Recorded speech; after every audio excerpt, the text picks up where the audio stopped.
फुलझड़ी और मैं श्रुति। आजकल सर आशुतोष मुखर्जी, सर्वपल्ली राधाकृष्णन, CR रेड्डी और लक्ष्मण स्वामी मुदालियार के स्तर का एक भी वाइस चांसलर ढूंढने से भी नहीं मिलता। सच ये है कि तथाकथित सर्च कमेटियों के अस्तित्व में होने के बाद भी अधिकतर कुलपतियों के चयन का आधार मेरिट न होकर राजनीतिक पहुंच, जाति या समुदाय हो गया है। जी हाँ, उत्तर प्रदेश की 30 स्टेट यूनिवर्सिटी में 22 सवर्ण कुलपति हैं, यानी 73% से भी ज्यादा। पिछड़ा वर्ग यानी ओबीसी के 6 हैं, प्रतिशत निकालेंगे तो ये हुआ 20%। शेड्यूल कास्ट यानी SC कैटेगरी के सिर्फ एक वाइस चांसलर है, यह 3% हुआ। कुलपतियों का कार्यकाल 3 से 5 साल का होता है। मौजूदा सभी कुलपति बीजेपी सरकार में नियुक्त हुए हैं। जब सिलेक्शन प्रोसेस की पड़ताल की गई तो उसमें कई जरूरी बातें सामने आई। आइए एक एक करके इन पर बात करते हैं। आपको बता दें कि विश्वविद्यालय अनुदान आयोग यानी UGC ने कुलपति चुनने के जो नियम बना रखे हैं वो आज तक यूपी में लागू ही नहीं हो पाए हैं। दीनदयाल उपाध्याय विश्वविद्यालय गोरखपुर और कानपुर विश्वविद्यालय के पूर्व कुलपति प्रोफेसर अशोक कुमार बताते हैं कि उत्तर प्रदेश में आज तक कोई भी UGC का नामित प्रतिनिधि नहीं रहा। असल में ये प्रतिनिधि ही UGC के नियम कानूनों को फॉलो कराते हैं। UGC के बदले गवर्नर हाउस पर हर बार कुलपति चुनने के लिए 3 मेंबर्स की सर्च कमेटी बनाते हैं। इसका अध्यक्ष गवर्नर खुद चुनते हैं। इसके अलावा इलाहाबाद हाई कोर्ट के मुख्य न्यायाधीश या फिर उनकी ओर से मनोनीत सदस्य होता है।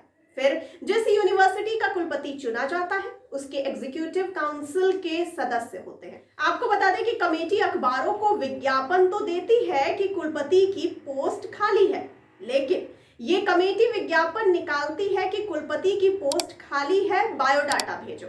इस विज्ञापन के मुताबिक पूरे कागज पत्र और इंटरव्यू चलते हैं। आखिर में कमेटी 2 से 5 नाम सिलेक्ट करके राज्यपाल को बता देती है। इसमें 3 महीने लगेंगे, ऐसा विज्ञापन में लिखा रहता है, लेकिन ऐसा होता नहीं है। सब कुछ होने के बाद भी कई बार 6 महीने तक कुलपति तय नहीं हो पाते हैं। आपको बताते चलें कि सर्च कमेटी के काम और सिलेक्शन पर प्रोफेसर अशोक कुमार 20 जनवरी सन 2020 का एक लेख है, गुणवत्तापूर्ण शिक्षा के लिए कौन जिम्मेदार। उन्होंने लिखा है कि चयन प्रक्रिया में पैनल के सदस्य अपनी तरफ से किसी शिक्षाविद का नाम नहीं चुनते हैं, लेकिन अंतिम सिलेक्शन राज्य सरकार की ओर से आई सिफारिश से हो जाता है। इसीलिए हमेशा यह संदेह बना रहता है कि कुलपतियों का चयन उनकी योग्यता से होता है या फिर किसी राजनीतिक कारणों से। इसी वजह से इस प्रक्रिया का खुला विरोध होता रहा है। आइए इन सब में ये जान लेते हैं कि 30 में से सिर्फ एक SC कुलपति क्यों है। आपको बता दें कि जवाहरलाल नेहरू विश्वविद्यालय यानी JNU के स्कूल ऑफ सोशल साइंस यानी CSSS विभाग के प्रोफेसर विवेक कुमार बताते हैं कि पहले यूनिवर्सिटी में केवल एसोसिएट प्रोफेसर पद के लिए ही आरक्षण लागू था, लेकिन साल 2006 से UGC ने अपने मानकों में सुधार किया। तब प्रोफेसर के पदों पर आरक्षण को लागू किया गया। साल 2007 में उत्तर प्रदेश में मायावती आई। उन्होंने कहा कि आरक्षण को सही से लागू करो, नहीं तो ठीक नहीं होगा। तब जाकर कहीं प्रदेश के विश्वविद्यालयों में अनुसूचित जाति के प्रोफेसर्स आने शुरू हुए। प्रोफेसर विवेक कुमार कहते हैं कि उत्तर प्रदेश तो एक राज्य है, लेकिन देश की 43 सेंट्रल यूनिवर्सिटी का भी यही हाल है। किसी तरह से साल 2020 में TV कट्टीमणि को आंध्र प्रदेश के केंद्रीय जनजातीय विश्वविद्यालय का पहला कुलपति नियुक्त किया गया था।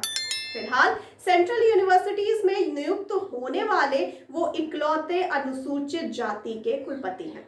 उन्होंने साफ शब्दों में कहा कि SC कुलपति न होने के पीछे कारण ये नहीं है कि कुलपति के पद के लिए लोग उपलब्ध नहीं है, बल्कि मुख्य कारण ये है कि अब नियुक्ति प्रक्रिया में कैंडिडेट्स की योग्यता को दरकिनार कर पॉलिटिकल पोस्टिंग की जा रही है। आपको जानकारी के लिए बताते चलें कि राष्ट्रीय ज्ञान आयोग और यशपाल कमेटी दोनों ने कहा है कि राष्ट्रीय रजिस्ट्री को उच्चतर शिक्षा के राष्ट्रीय आयोग यानी NCHER की देखरेख में रखा जाएगा और वो हर बार जगह खाली होने पर 5 नामों की सिफारिश करेगा। जादवपुर विश्वविद्यालय के पूर्व कुलपति प्रदीप नारायण घोष को इस व्यवस्था से थोड़ी आपत्ति है। वो कहते हैं कि हमारे यहाँ उच्चतर शिक्षा के लिए करीब 700 संस्थाएं हैं। सभी योग्यता प्राप्त लोगों के लिए रजिस्ट्री बनाना असंभव है। बहुत से ऐसे लोग हैं जो योग्यता तो रखते हैं, लेकिन ये जरूरी नहीं है कि वो रजिस्ट्री में नाम लिखवाने के लिए खुद आगे आए। आपको इस बारे में क्या लगता है? राज्यों में कुलपतियों की नियुक्ति क्या बस एक स्कैंडल बन के रह गई है? आप अपनी प्रतिक्रिया और राय हम तक जरूर पहुंचाइए कमेंट बॉक्स में कमेंट करके, और साथ ही साथ हमारे चैनल को लाइक, सब्सक्राइब और शेयर करना बिल्कुल ना भूलिए। और मुझे दीजिए इजाजत और आप बने रहिए द फुलझड़ी के साथ। धन्यवाद।